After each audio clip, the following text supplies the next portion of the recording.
সারাদিন বাড়িতে থাকতে থাকতে যদি খুব খারাপ লাগছিল, আর খারাপ লাগাটাই স্বাভাবিক বলো। সারাদিন সেই সকালে হলো ওঠো, চা করো, পুজো করো, তারপরে রান্না করো, খাও, এই একই মাপের। সত্যি কিছু ভালো লাগছিল না। মন তখন কেমন যেন করছিল। তখন মনে হয়েছিল একটু বাইরে কোথাও যাই। আর মাঝে মাঝে বাইরে বেরোনো উচিত আমাদের সব্বাইকে।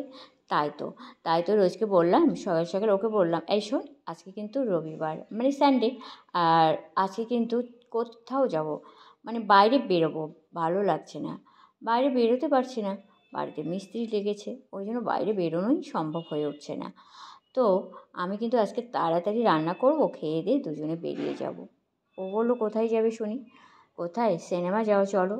আমি বললাম, না না, আমি সিনেমায় যাবো না। সিনেমা যাওয়া মানে কি বলো তো, ওই একই, ওটাও তো ঢুকতে হবে ঘরের মধ্যেই, তার মানে ওখানে ওই 3 ঘন্টা বসে থাকতে হবে।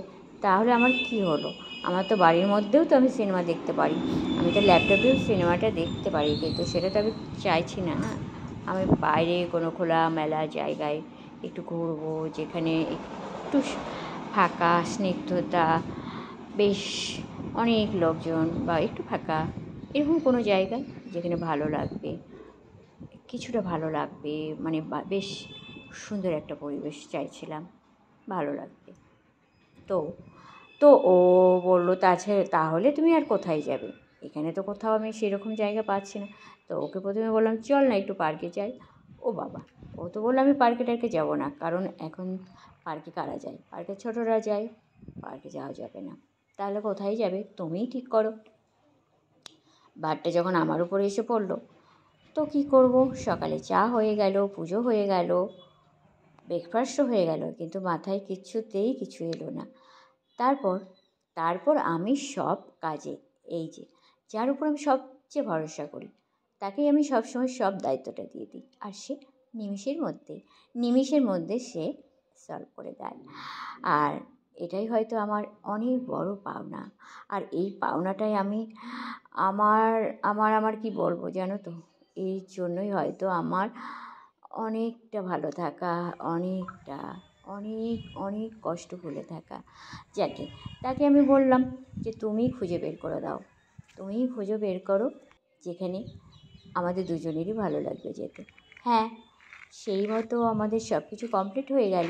ঠিক তারপরে আমি রান্না করছিলাম, রান্না করতে করতে আমার মাথায় আমাকে এই আইডিয়াটা সে মাথা থেকে বের করে দিল, মানে আমার মাথায় এসে গেল।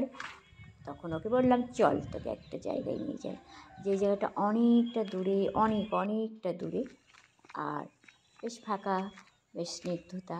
সত্যি আসছিলাম আমরা টোটো করে, আবার দেখো এই জায়গাটা, যদিও এখন পুরোপুরি এটা জগন্নাথ মন্দির তৈরি হচ্ছে আর কি পুরীর আদলে, কিন্তু এখনও অনেক কিছু হওয়ার বাকি আছে, অনেক কাজ পড়ে আছে আর কি, বাকি আছে।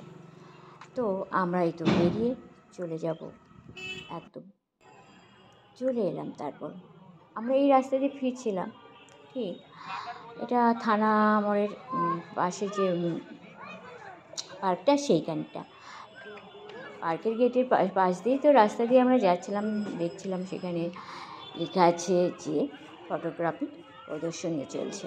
তো ওকে বললাম, চল না ভেতরে ঢুকি, দেখি হলো না, রাগ হয়নি, এর আগে কখনো দেখিনি, রাগ ভেতরে আরও আছে, মানে দরকার হলে আমাকে একবার দেখ, কি আর দেখবো, সেই তো ছবি তুলেছে, ছবি তুলে কোনখানটায় সব রাখা আছে প্রদর্শনী। কি বললাম, শীতের দিন না, সেই জন্য রাগ করা মনে হচ্ছে, একটু অর্ধেক তুই খারাপ করবি শরীর, আমরাই জানি না সেসব নাকি আমরা বুঝবো না বা আমি বুঝবো না। যাকে মেয়ে তাই বলছিল। বাড়ি ফিরে আবার কি করব, বাড়ি ফিরে আবার চাউমিন বানালাম। যাকে চাউমিনটা খেয়ে নিই, আর ভিডিওটা শেষ করছি, আবার আসছি কিন্তু, ঠিক আছে?